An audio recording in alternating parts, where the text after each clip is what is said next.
یہ ہمارے معاشرے کا بہت بڑا المیہ ہے۔ جیسے لڑکے کا سسرال میں ادب و احترام کیا جاتا ہے، اس کی عزت کی جاتی ہے، ویسے ہی اگر لڑکی کے سسرال میں اس کی عزت اور احترام اسی طرح کیا جائے نا تو ہمارا معاشرہ بہت زیادہ سدھر جائے گا، بہت زیادہ سدھرے گا۔ تو پھر یہ بھی ہماری عادت ہوتی ہے کہ جب ہماری بچی بیاہ کے چلی جاتی ہے،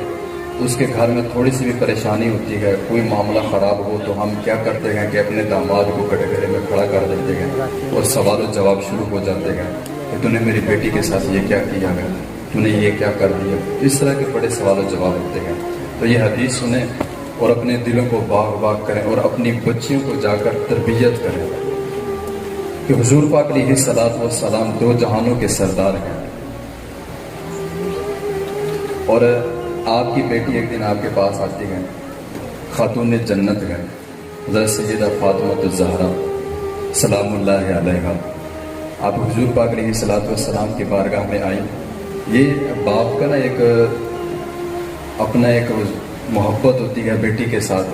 اس کے اپنا مرتبہ اور مقام ہوتا ہے کہ بیٹی جب بھی اپنے باپ کے پاس آتی ہے نا، کوئی چیز لے کر، کوئی فریاد لے کر، کوئی بات لے کر، تو باپ کہتا ہے کہ کٹ جاؤں گا، مر جاؤں گا، اپنے آپ کو بیچ ڈالوں گا، لیکن بیٹی کو خالی نہیں واپس موڑوں گا۔ تو ایسے کہ حضور پاک علیہ الصلوۃ والسلام کی بارگاہ میں آپ کی بیٹی آئی اور عرض کرتی کہ یا رسول اللہ، ابا جان یہ دیکھیں میرے ہاتھ پہ نا کام کر کر کے چھالے آ گئے۔ خاتون جنت ہے،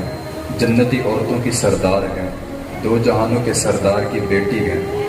جی، شیر خدا کی بیوی ہے اور حسنین کریمین کی والدہ ہے۔ آتی ہے اور عرض کرتی کہ ابا جان یہ دیکھیں میرے ہاتھوں پہ نا چھالے آ گئے ہیں کام کر کر کے، تو ابھی جنگ ہوئی ہے، مال غنیمت کافی سارا آیا، تو یہ میں خود نہیں آئی بلکہ علی نے مجھے بھیجا ہے کہ جا کے حضور پاک علیہ الصلوۃ والسلام سے یہ درخواست کرے کہ مال غنیمت آیا تو ایک لونڈی ہمیں عطا فرما دے تاکہ گھر کے کام کاج میں ہماری مدد کرے۔ تو دو جہانوں کے سردار ہیں، ہر چیز آپ کے قبضے میں ہے، ہر چیز پر قدرت رکھتے ہیں، اگر اشارہ کریں تو پہاڑ بھی سونے کے بن جائے۔ لیکن جب بیٹی آئی تو یہ تربیت کرنی تھی اپنی امت کی، تو جب بیٹی سوالی بن کر آئی، جب فریاد کی تو آگے سے حضور پاک علیہ الصلوۃ والسلام نے ارشاد فرمایا جواباً کہ اے بیٹی، تو دو جہانوں کے سردار کی بیٹی ہے، شیر خدا کی بیوی ہے، حسنین کریمین جنتی مردوں کے سرداروں کی تو ماں ہے۔ یہ ساری چیزیں اپنی جگہ بجا ہے، لیکن کہ یہ جو آپ نے فریاد کی ہے، جو میرے پاس آپ یہ عرض لے کر آئی ہیں، کیونکہ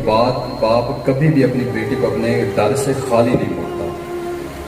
تو حضور پاک علیہ الصلوۃ والسلام آگے سے ارشاد فرمانے لگے کہ اے بیٹی، کہ لونڈی تو نہیں ملنی، کام گھر کا خود کرنا پڑے گا، کہ تجھے ایک وظیفہ نہ دے دو کہ جب بھی تجھے محسوس ہو اس چیز کا کہ میں کام کر رہی ہوں اور تھکاوٹ محسوس ہو رہی ہو، جب تجھے لگے کہ مجھے اب لونڈی کی ضرورت ہے تو یہ وظیفہ پڑھ لیا کر، غیبی مدد ہوگی تیری۔ تو وہ وظیفہ کیا تھا؟ وہ وظیفہ یہ تھا کہ حضور پاک علیہ الصلوۃ والسلام نے ارشاد فرمایا کہ میری بیٹی، جب بھی تھکاوٹ محسوس ہو، تو جب بھی کام کر کے تھکے اور تجھے لگے کہ اب میرے پاس لونڈی ہو جو میرا کام میں ہاتھ بٹائے،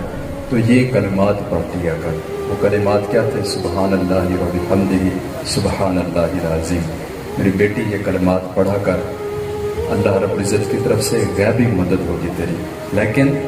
لونڈی نہیں ملنی تجھے، گھر کا کام خود کرنا پڑے گا۔ خاتون جنت ہے سو ہے، لیکن گھر کا کام خود کرنا پڑے گا۔ بھائی ذرا بتاؤ تو صحیح، خاتون جنت ہو کر، دو جہانوں کے سردار کی بیٹی ہو کر، شیر خدا کی بیوی ہو کر، جنتی مردوں کی اور سرداروں کی ماں ہو کر گھر کا کام خود کر رہی ہے، تو کیا ہماری جو بیٹی ہے کہ وہ ان سے اوپر آ گئی ہے؟ اگر گھر میں تھوڑا سا بھی کوئی فاقہ آ جائے یا دکھ تکلیف برداشت کرنی پڑے تو لڑائیاں جھگڑے ہونا شروع ہو جاتے ہیں۔ مصطفى منبع الصفا سيد